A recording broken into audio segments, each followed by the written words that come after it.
நவ கிரகங்கள்ல சோமன் மனோகாரகன்னு பெயர் எடுத்த சந்திர பகவானை ராசி அதிபதியாக கொண்ட கடக ராசி அன்பு சொந்தங்களுக்கு வணக்கங்க. எல்லாரும் எப்படி இருக்கீங்க? கண்டிப்பா எல்லாரும் நல்லா இருப்பீங்க அப்படிங்கிற நம்பிக்கையோடு தாங்க இந்த பதிவை நான் தொடங்குறேன். இல்லம்மா, நீ நினைக்கிற மாதிரி இல்லை, நாங்க வெளியே சொல்ல முடியாத அளவுக்கு கஷ்டங்களை சுமந்துகிட்டு இருக்கோம். இது நாள் வரைக்கும் எப்படியோ இனி வரக்கூடிய நாட்கள்லையாவது உங்களுடைய சந்தோஷத்திற்கு அந்த தெய்வத்துடைய அனுகிரகம் உங்களுக்கு கிடைக்கட்டும். நீங்க நல்லா இருக்க அந்த தெய்வங்கள் வழிகாட்டுவாங்க. வாழ்த்துக்கள்ங்க. உங்களுக்காக மனசார நான் அந்த தெய்வத்துக்கிட்ட பிரார்த்தனை வச்சுக்கிறேன். உங்க எண்ணம் போல் வாழ்க்கை மாற வழி கிடைக்கட்டும். சரிங்க, இப்போ கடகராசிக்காரங்க தலைப்பை பார்த்திருப்பீங்க. அதிர்ஷ்டமும் துரதிர்ஷ்டமும் சேர்ந்து வரப்போகுது. அதிர்ஷ்டத்தை எப்படி கையாளணும், துரதிர்ஷ்டத்தை எப்படி துரத்தி விடணும், அது நம்மளை எந்த வகையிலையுமே பாதிக்காம எப்படி நம்ம தற்காத்துக்கணும், தெளிவா பார்க்கலாங்க. இதோட கடகராசிக்காரங்களுக்கு இன்னொரு விஷயம் சொல்லிக்கிறேன். பேச்சு தான் உங்களுக்கு பிரச்சனையா வந்து நிக்குது. அதுல மட்டும் கொஞ்சம் சூதானமா இருந்துட்டோம். ஒரு மாதிரி யோசிச்சு பேசுறது கரெக்ட் தானே?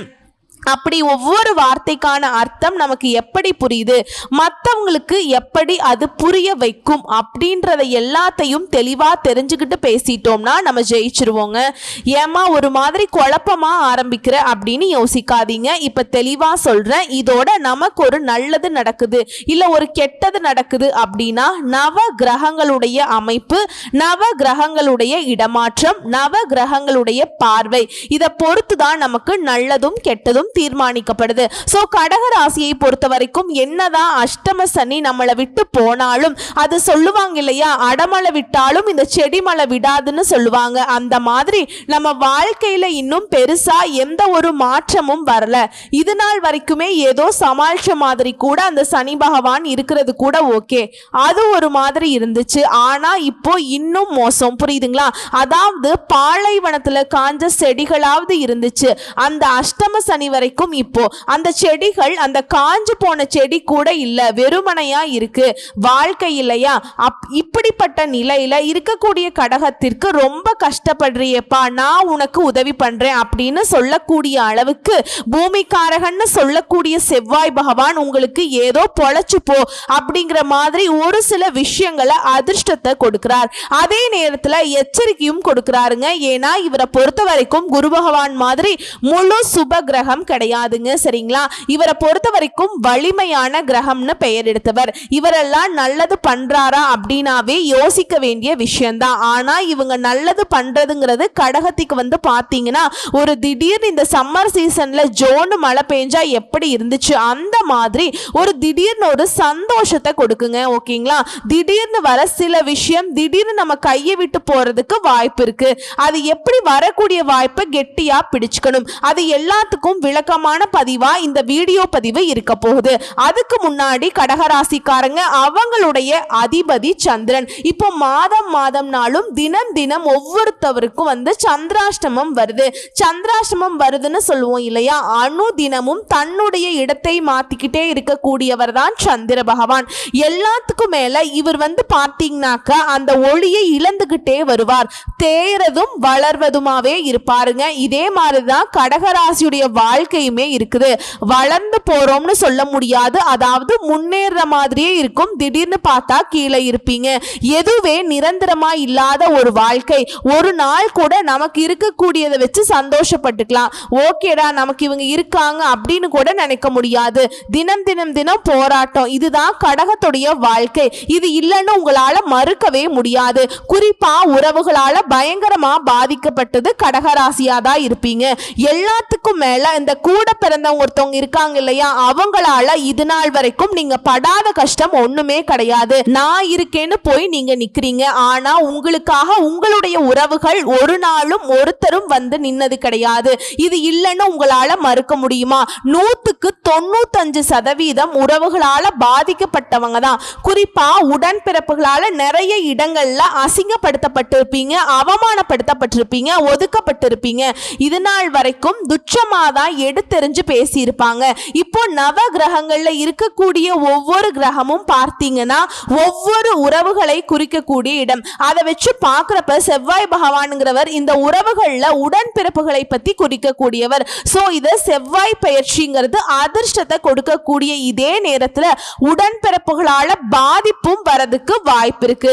சோ உடன்பிறப்புகள் கிட்ட, ரத்த சொந்தங்கள் கிட்ட, இல்ல உடன்பிறப்புகள் மாதிரி இருக்கக்கூடிய அங்காளி பங்காளிகள் கிட்ட ரொம்ப கவனமா இருக்கணும். குறிப்பா சொத்து விஷயங்கள், ஓகேங்களா, வம்பு இழுப்பாங்க. அதாவது நம்ம கையெடுத்து நம்ம கண்ணை குத்துனா எந்த அளவுக்கு இருக்குமோ அந்த மாதிரி உடன்பிறப்புகள் நமக்கு தொல்லைகள் கொடுப்பாங்க. இந்த இடத்துல தான் நம்ம ரொம்ப எச்சரிக்கையா இருக்கணுங்க. கூட பிறந்தவங்க தானே அப்படின்னு விட்டு கொடுத்ததெல்லாம் போதும், ஓகேங்களா. விட்டு கொடுத்தவன் கெட்டு போறது இல்லைங்கிறது அதே மாதிரி தான். ரொம்பலாம் விட்டு கொடுத்துறாதீங்க. மொட்டை அடிச்சுட்டு வெளியே தெருவில் உட்கார வேண்டியதுதான். இனியாவது உங்களுக்காக ஒரு சில விஷயங்கள்ல இழுத்து பிடிங்க. சுயநலமா இருக்கிறது கூட தப்பு கிடையாது அப்படிங்கிறது தான் நான் கடகத்துக்கு இப்ப சொல்லக்கூடிய அட்வைஸா இருக்கு. நிறைய பேசுற மாதிரி இருந்தா ஸ்கிப் பண்ணிடுங்க. இப்போ இந்த செவ்வாய் பகவான் உங்களுக்கு எப்படிப்பட்ட மாற்றத்தை கொடுக்க போறார்னு தெளிவா பார்க்கலாம். ஜூன் மாதம் 6ஆம் தேதியிலிருந்து ஜூலை மாதம் 28ஆம் தேதி வரைக்கும் அடுத்து 45 நாட்கள் செவ்வாய் பயிற்சிங்கிறது உங்களுக்கு அதிர்ஷ்டத்தையும் கொடுக்குது, அதே நேரத்துல துரதிர்ஷ்டத்தையும் கொடுக்குது. சில நேரங்கள்ல வர அதிர்ஷ்டத்தை எடுத்துக்கிட்டு துரதிர்ஷ்டத்தை எப்படி ஒதுக்கி வைக்கணுங்கிறது தான் உங்களுக்கு கொடுக்கக்கூடிய ஒரு சாமர்த்தியமான செயலுங்க. அது எப்படிங்கிறத நான் சொல்லிடுறேன். சோ செவ்வாய் பகவானை பொறுத்த வரைக்கும் நீதியை நிலைநாட்டக்கூடிய கிரகம். உலகத்துல நடக்கக்கூடிய ஒவ்வொரு சங்கடமான நிகழ்வுக்குமே இவர் தான் காரணகர்த்தாவா இருக்காருங்க. நம்ம ஒட்டுமொத்தமா நவ கிரகங்கள்ல நமக்கு ஒரு கெட்டது நடக்குது அப்படின்னாக்கா சனி பகவான் தான் காரணம் அப்படின்னு சொல்லிட்டு ஒதுங்கிக்கிறோம். ஆனா மற்ற கிரகங்களும் அவங்க வேலையை காட்டுவாங்க. அதுல ஒருத்தர் தான் இந்த செவ்வாய் பகவான். ரொம்ப வலிமை வாய்ந்தவர். சொல்ல போனா எதிரிகள் தொல்லை பண்ணிக்கிட்டு இருக்காங்க, கொலை நடக்குது, கொள்ளை நடக்குது, கேசு கீசுன்னு போட்டு இழுத்து விட்டுட்டாங்க, நான் அலைஞ்சுக்கிட்டு இருக்கேன், இல்ல ஒரு சிலர் எல்லாம் வந்துட்டு இந்த ஜெயிலுக்கு போறது, வண்டி வாகனங்கள் பயணம் பண்றப்ப சண்டை வர்றது, ஆக்சிடென்ட் ஆகிறது, இந்த மாதிரி விஷயங்களுக்கு இவர் காரணகர்த்தாவே இருப்பாருங்க. இப்பேற்பட்டவர் உங்களுக்கு அதிர்ஷ்டத்தை கொடுக்கிறார் அப்படிங்கிறதே கடகத்திற்கு பிளஸ் ஆன விஷயம். இவரை பொறுத்த வரைக்கும் கடக ராசிக்கு உங்க ராசியில நீச்சமா இருந்து வந்தார் இத்தனை நாளா. இப்போ உங்களை பொறுத்த வரைக்கும் செவ்வாய் வந்து கெடாமல் இருப்பது தாங்க நல்லது. உங்க ராசி செவ்வாய் கெட்டால் முன்னோர்களுடைய ஆசீர்வாதம் கிடைக்காது, நிரந்தர வேலை இருக்காது. கடந்த 1.5 மாதமா செவ்வாய் உங்களுக்கு நீச்சமாக இருந்ததால அலுவலகத்துல நண்பர்கள் கிட்ட, மனைவி கிட்ட, கணவர் கிட்ட எல்லாமே சங்கடமாவே இருந்திருக்கும். எல்லாரும் எரிஞ்செறிஞ்சு விழுந்திருப்பாங்க. உங்களுக்கே ஒரு மாதிரி புரிஞ்சிருக்காது, என்னடா இது, நம்ம என்ன பண்ணணும் அப்படிங்கிற மாதிரி. சோ இப்ப வந்து அதற்கெல்லாம் மாற்றம் வருது. தாயினுடைய உடல் ஆரோக்கிய விஷயத்துல மருத்துவ ரீதியான உதவி கிடைக்கும். நிலம் சார்ந்த முதலீடுகள்ல சின்ன சின்ன மாற்றங்களை செஞ்சுப்பீங்க. பராமரிப்பு செலவு, வண்டி வாகனம், உங்களுடைய ஆரோக்கியம், இது போன்ற விஷயங்கள்ல மாற்றங்களை செஞ்சுக்க போறீங்க. இதோட 2ஆம் இடத்துக்கு செவ்வாய் போறதுனால நல்ல மாற்றங்களை கொடுக்க போறார். சோ கடகத்திற்கு செவ்வாய் பகவான் கெட்டு போகல, கொடுக்கத்தான் போறார். ஆனா வார்த்தையில மட்டும் கவனமா இருங்கன்னு சொல்றார். குறிப்பா குடும்பத்துல தேவையில்லாத வார்த்தை விரயங்கள் ஏற்படுறதுக்கு வாய்ப்பு இருக்கு. ஆனா இப்போ செவ்வாய் வந்து சூரியனோட வீட்டுக்கு போறாருங்க. சூரியன் செவ்வாய்க்கு நட்பு கிரகங்க. இதனால பெரிய கெடுதலை கொடுக்க மாட்டாருங்க. தேவையற்ற விஷயங்களை மட்டும் வார்த்தைகளை விடுறத தவிர்த்துட்டீங்க அப்படின்னா நல்லதே நடக்குங்க. சோ கடகத்திற்கு நான் சொல்ல வேண்டிய விஷயம் என்னன்னா, பேச்சுல மிகுந்த கவனம் தேவை. அடுத்து குடும்பம். 5ஆம் வீட்டுக்கு அதிபதியான கடகத்திற்கு 5ஆம் வீட்டுக்கு அதிபதியான செவ்வாய் இவர் வந்து 2ஆம் இடத்துல இருக்கிறது, 5ஆம் இடத்தை பார்க்கிறது. இதன் மூலம் உங்களுக்கு கூட பிறந்தவங்க கிட்ட மோதல் போக்கை கடைபிடிக்காமல் இருக்கிறது நல்லது. கூட பிறந்தவங்களா சண்டை போடுறாங்களா, சொத்து பிரச்சனையா, அது இதுன்னு எதுவா வேணா இருக்கட்டும், ஒதுங்கி நில்லுங்க. ஒரு 45 நாட்கள் பொறுமையா இருந்துட்டீங்கன்னு வைங்க, அதுக்கப்புறம் தன்னால அவங்களே புரிஞ்சுப்பாங்க. தேவையில்லாம நம்முடைய உடன்பிறப்புகள் கிட்ட நம்ம சண்டை போட்டோம். கடகம் உடன்பிறப்பு அப்படிங்கிறது வந்து நம்முடைய உயிருக்கு மேலானது அப்படிங்கிறத புரிய வச்சிருவாருங்க, ஓகேங்களா. அதே போல அண்ணன், தம்பி, அக்கா, தங்கை கிட்ட குதிர்க்கமான பேச்சை தவிர்க்கிறது நல்லது, சாதாரணமா இல்லைங்க, மிகவும் நல்லதுங்க. சோ பேச்சுல கவனம் தேவை. அதே போல 2ஆம் இடத்துல செவ்வாய் இருக்கிறது. 2ஆம் வீட்டுக்கு அதிபதி ஜூலை 15ஆம் தேதி வரைக்கும் விரயஸ்தானத்துல இருக்கார். திரும்ப திரும்ப சுத்தி வளைச்சு அந்த வார்த்தை விவகாரங்கள்ல குடும்பத்துல பிரச்சனை ஏற்படுத்துறதுக்கு வாய்ப்பு இருக்கு. அதுவும் உடன்பிறப்புகள் கிட்ட பிரச்சனையை உண்டாக்குறதுக்கு வாய்ப்பு இருக்கு. அதுல ரொம்ப கவனமா இருந்துக்கோங்க. என்னம்மா நீ சொன்னதையே சொல்ற, வேற வழி இல்லைங்க, நம்ம உணர்ச்சி வசப்பட்டு பேசிரோம். கடகராசியை பொறுத்த வரைக்கும் ஒருத்த பார்த்தீங்கன்னா உங்களை வீழ்த்தணும்னு நினைச்சா உங்களை கோபப்படுத்திட்டா போதும், நீங்க எப்பேற்பட்ட 1 கோடி ரூபாய் கையில இருக்கட்டுமே அட போங்கடான்னு தூக்கி வீசி அடிச்சுட்டு போயிட்டே இருந்துருவீங்க. உங்களுக்கு அந்த உணர்ச்சி, அந்த தன்மானம், அதை பேஸ் பண்ணி தான் எதிரிகள் உங்களை சாட்சிக்கிட்டு இருக்காங்க. அதுக்கு இப்ப இடம் கொடுக்காதீங்க. இப்படிலாம் சொல்றேன்னு சண்டைக்கு வராதீங்க. அப்படி இருக்க சொல்ல கொஞ்சம் விழிப்புணர்வா இருந்துக்கோங்க.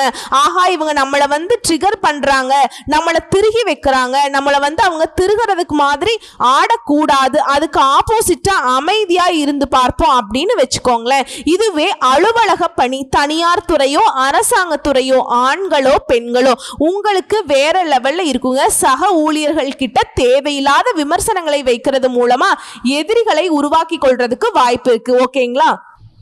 அதோட உங்களுடைய கௌரவத்தை விட்டு கொடுக்கறதுக்குமே வாய்ப்பு இருக்கு. என்ன பண்ணணும், எங்க சுத்தி எங்க வந்தாலும் திரும்பவும் சொல்றேங்க, கடகராசி என்ன பண்றோம், என்ன பேசுறோம், யார்கிட்ட எப்படி நடந்துக்கணும் உங்களுக்கு தெரியாதது ஒண்ணுமே கிடையாது. ஆனா அந்த உணர்ச்சி வசத்தை கட்டுப்படுத்திக்கிட்டு உங்களுடைய பேச்சுக்கள்லையும் உங்களுடைய செயல்பாடுகள்ல நிதானத்தை கடைபிடிச்சிட்டீங்க அப்படின்னா உங்களை வீழ்த்துறதுக்கு அந்த தெய்வமே இறங்கி வந்தாலும் முடியாது. அந்த அளவுக்கு வலுவானவர்களாக கடக மாறிட முடியும். ஓகேங்களா? ஏன்னா செவ்வாய் பகவானை பொறுத்த வரைக்கும் இவர் எந்த இடத்துலையுமே உங்களுக்கு பாதிப்பை கொடுக்கல, உங்களுக்கு துணையா தான் நிக்கிறார். ஓகேங்களா? பேச்சுல மட்டும் கொஞ்சம் அப்படி சட்டம் பேசுறீங்க, கோவப்பட்டு பேசிடுவீங்க, அதுக்கு மட்டும் இடம் கொடுத்துறாதீங்க. ஓகேங்களா? அது இல்லாம கௌரவம் போகும்னு சொல்லிட்டேன். அப்ப என்ன பண்ணணும், முழிச்சுக்கோங்க. இதுலயே கடகராசி பெண்களை பொறுத்த வரைக்கும் பிள்ளைகள் நீங்க என்ன பேசினாலும் சரி எரிஞ்சு எரிஞ்சு விழுவாங்க, சண்டை போடுவாங்க. இதுவே ஆண்களை பொறுத்த வரைக்கும் நீங்க பேசக்கூடிய வார்த்தைகள் அலுவலகத்துல பிரச்சனை கொண்டு வரதுக்கு வாய்ப்பு இருக்கு. சோ ஆண்களோ பெண்களோங்க, நமக்கு அந்த பேச்சுங்கிறது தான் நம்ம கரெக்டா தான் பேசுவோம், ஆனா புரிஞ்சுக்கிறதுக்கான ஆற்றல் கிடையாது. நம்ம பேசாத ஒரு விஷயத்த நம்ம பேசின விஷயத்தோட கனெக்ட் பண்ணி நீ சொன்ன அப்படியா, அப்படி இதை சொல்ல வரனா நீ இப்படின்னு நினைச்சிட்டு இருக்கியா, அந்த மாதிரி எல்லாம் வம்பிழுப்பாங்க. இடம் கொடுக்காதீங்க. தொழில் ரீதியா தொழில் செய்து வரக்கூடிய நபர்களுக்கு அருமையான நேரமா இருக்குங்க. ஆனா சில ரகசியங்களை வெளிப்படுத்தாமல் இருக்கிறது பிரச்சனைகளை சந்திக்கக்கூடிய சூழல்ல இருந்து தப்பிச்சுக்கலாம். என்னமா கடகராசிக்காரங்க, உங்களுக்கு நான் சொல்லணுமா, எவ்வளவு கஷ்டப்பட்டு ஒரு இடத்துக்கு உட்கார்ந்து தொழில் பண்ணிட்டு இருப்பீங்க. தொழில் ரகசியத்தை ஈஸியா அடுத்தவங்களுக்கு தூக்கி கொடுத்துட்டு போயிட்டே இருப்பீங்க. கூட இருக்கிறவங்க எல்லாரும் நல்லா இருக்காங்கன்னு நினைக்கிறதுனாலதான் இப்ப வரைக்கும் கடகம் கஷ்டப்படுறதுக்கான அடிப்படை காரணமே இதுதான். இல்லைன்னு உங்களால மறுக்க முடியுமா? பதில் சொல்லுங்க. எவ்வளவோ கஷ்டப்பட்டிருக்கீங்க, கஷ்டத்துக்கும் கண்ணீருக்கும் எவ்வளவோ விலை கொடுத்தாச்சு. இனியும் நீங்க கஷ்டப்பட்டு உழைச்சு கண்டுபிடிச்சு ஒரு தொழில உட்காரக்கூடிய விஷயத்த ஈஸியா மற்றவங்களுக்கு சொல்றதுனால நிறைய பேர் உங்களுடைய தலையில கை வச்சிருக்காங்க. இனியும் அதற்கு வாய்ப்பு கொடுத்தா இந்த யானை தன் தலையில தானே மண்ணவாரி போட்டுக்குன்னு சொல்லுவாங்க இல்லையா, அது நீங்களாதாங்க இருப்பீங்க. சரிங்களா? அதே போல வழக்கு சார்ந்த விஷயங்கள்ல நீங்க பேசும் வார்த்தைகள் உங்களுக்கு எதிராக திரும்புறதுக்கு வாய்ப்பு இருக்கு. பேச்சை தொழிலாக கொண்டவங்க, அரசியல்வாதிகள், வழக்கறிஞர்கள் பிரச்சனையை சந்திக்கிறதுக்கான வாய்ப்பு அதிகம். வம்பு பேசாமல் இருக்கிறதே அற்புதத்தை ஏற்படுத்தும். வழக்கு விஷயங்கள்ல விலகி இருப்பது நல்லது. அம்மா இப்ப சொன்னது கரெக்ட், வார்த்தையில தான் என் வாழ்க்கை இருக்கு, நான் வக்கீலா இருக்கேன், நான் அரசியலுக்கு வந்திருக்கேன், என்ன பண்ணட்டும், ஒரு முறைக்கு பல முறை என்ன பேசணுங்கிறத எழுதி வச்சு கூட பேசிக்கோங்க. அதே போல நம்ம பேசக்கூடிய இடங்கள்ல ஏதாவது வீண் வாக்குவாதம் வர மாதிரி இருக்குன்னாக்கா அந்த இடத்துல இருந்து அப்படியே ஸ்டாப் பண்ணிட்டு பின்வாங்கிடுங்க, பார்த்துக்கலாம். இன்னைக்கு நாளைக்குன்னு பார்த்துக்கலாம், அந்த மாதிரி. ஓகேங்களா? ஆனா கடகத்தை பொறுத்த வரைக்கும் அப்படிப்பட்ட சூழலுக்கு ஆளாக மாட்டீங்க. ஏன்னா சாமர்த்தியசாலிங்க, பேச்சுல உங்களை அடிச்சுக்கிறதுக்கு ஆளே கிடையாது. ஓகேங்களா? இருந்தாலும் அந்த உங்களை ஒரு பாயிண்ட்ல எதிரிகள் நிறைய பேர் தெரிஞ்சு வச்சிருக்காங்க. உணர்ச்சி வசப்படுத்திட்டா போதும் தாட்டு பூட்டுன்னு கத்திடுவீங்க, உண்மையை உடைச்சு விட்டுருவீங்க.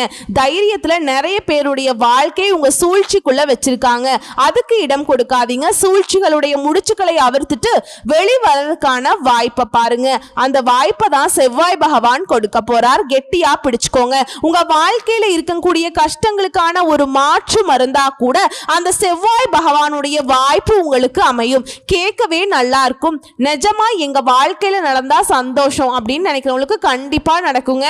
நவ கிரகங்களுடைய தளபதி தான் செவ்வாய். வீரம், தன்னம்பிக்கை, விடாமுயற்சி, வலிமை எல்லாத்துக்கும் காரணகர்த்தாவா இருக்கக்கூடிய இவர் உங்களுக்கு இது எல்லாத்தையுமே பலப்படுத்தி கொடுக்கிறார். உங்களுக்கான நீதியை நிலைநாட்டி கொடுக்கிறார். இதோட குழந்தைகள் தொடர்பான விஷயங்கள்ல நல்ல செய்திகளை பெறுவீங்க. தன்னம்பிக்கை அதிகமாகும். திருமணம் ஆகாதவங்களுக்கு நல்ல செய்திகள் வரும். வரன் தேடி வரும். புதிய வேலை வாய்ப்பு கிடைக்கும்.